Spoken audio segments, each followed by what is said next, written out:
Serve করে দিয়েছি আমার ভাত ভাজা। তো রেসিপিটা, নমস্কার, আমি আবারও চলে এসেছি একটা রেসিপির সঙ্গে। আজ করব একটা খুবই ইজি রেসিপি, আর খুব সহজে হয়ে যায়, খুব সুস্বাদু। আমি জানি অনেকেই এই রেসিপি করেন, বিশেষ করে শীতকালে। তো চলুন আমি কিভাবে করি এখন সেটাই দেখি। এখানে আলু পেঁয়াজ আমি কুচিয়ে নিয়েছি, এখানে আছে কাঁচা লঙ্কা কুচি, আছে সস দু রকম, চিলি সস আর সয়া টমেটো সস, আর আছে ডিম দুটো আমি ফাটিয়ে নিয়েছি। এখানে দিয়ে দিয়েছি তেল গরম হতে, তেলটা অলরেডি গরম হয়ে এসছে। আর আছে লাগবে যেটা মেন ইনগ্রিডিয়েন্ট, সেটা হলো ভাত, বাসি ভাত। আজ হ্যাঁ অবশ্যই আজকে ভাত ভাজা করব। তো চলুন, তেলটা যেহেতু আমার গরম হয়ে গিয়েছে, আমি এর মধ্যে এখন দিয়ে দেব আলু পেঁয়াজটা। এর মধ্যে আপনারাও অনেক রকম সবজি অ্যাড করতে পারেন, যেরকম ইচ্ছা। বিশেষ করে শীতকালে খাবারটা খুব সুস্বাদু হয়। এখন সব সিজনেই সব রকম সবজি পাওয়া যায়, কিন্তু শীতকালে বিশেষ করে খেতে ভালো লাগে। দিয়ে দিয়েছি আমি আলু পেঁয়াজ আর কাঁচা লঙ্কা, দিয়ে দেবো স্বাদ মতো নুন, অল্প একটু হলুদ গুঁড়ো। এটা হলুদটা একদম অপশনাল, আপনারা চাইলে নাও দিতে পারেন।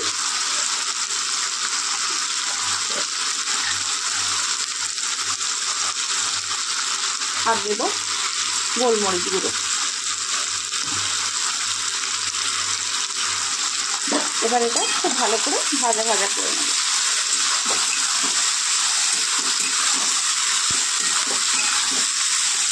আমি নুনটা একেবারে দিয়ে দিয়েছি।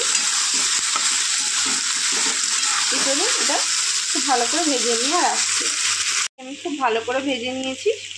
এবার দিয়ে দেবো ডিমটা।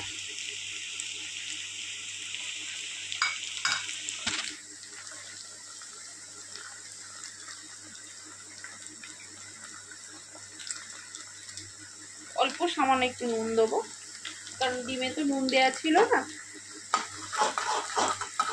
এটা একটু ভেজে নেব।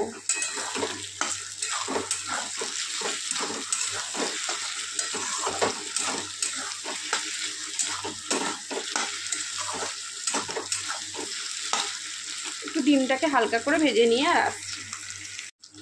চিলি সসটা আমি দিয়ে দিয়েছি, দেখাতে ভুলে গিয়েছি। খুব অল্প করে টমেটো সস দিয়ে দিলাম। এটা দিয়ে একটু নাড়াচাড়া করে নেব। এটার সঙ্গে কোনো তরকারি আর লাগবে না, এটা এমনিই খুব সুস্বাদু। আর সসগুলো যখন দেবেন না, তখন গ্যাসটা একদম আস্তে করে দেবেন। এবার আমি ভাতটা দিয়ে দেব।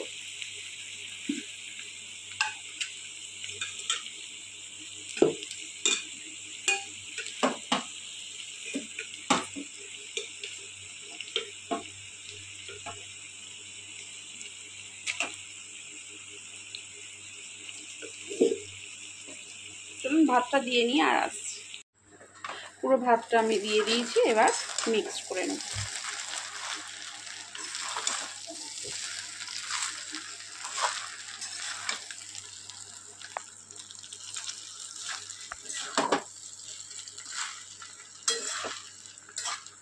তো চলুন খুব ভালো করে ভাতটা আমি মিক্স করে নিয়ে আর আসছি।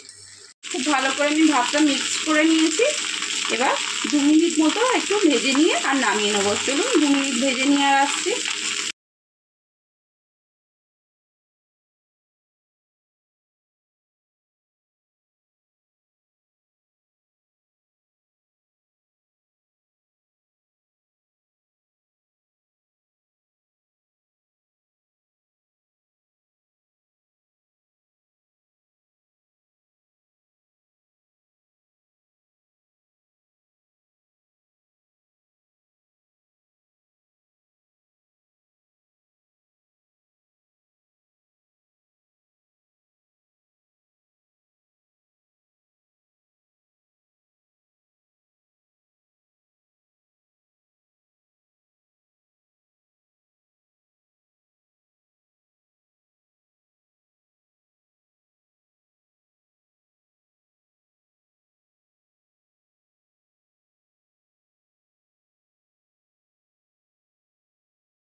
গিয়েছে আমার ভাত ভাজা। তো চলুন এবার নামিয়ে নিই। এই যে দেখতেই পাচ্ছেন কত সুন্দর ঝরঝরে হয়েছে।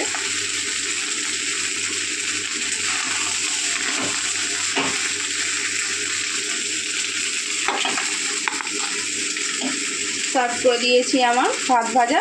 তো রেসিপিটা যদি ভালো লেগে থাকে অবশ্যই লাইক, শেয়ার অ্যান্ড সাবস্ক্রাইব করবেন। আর রেসিপি সম্পর্কে কিছু জানার থাকলে অবশ্যই কমেন্ট করবেন, আমি তার রিপ্লাই দেবো। তো চলুন আজকের মতো টাটা, দেখা হবে অন্য কোনো দিন অন্য কোনো রেসিপির সঙ্গে।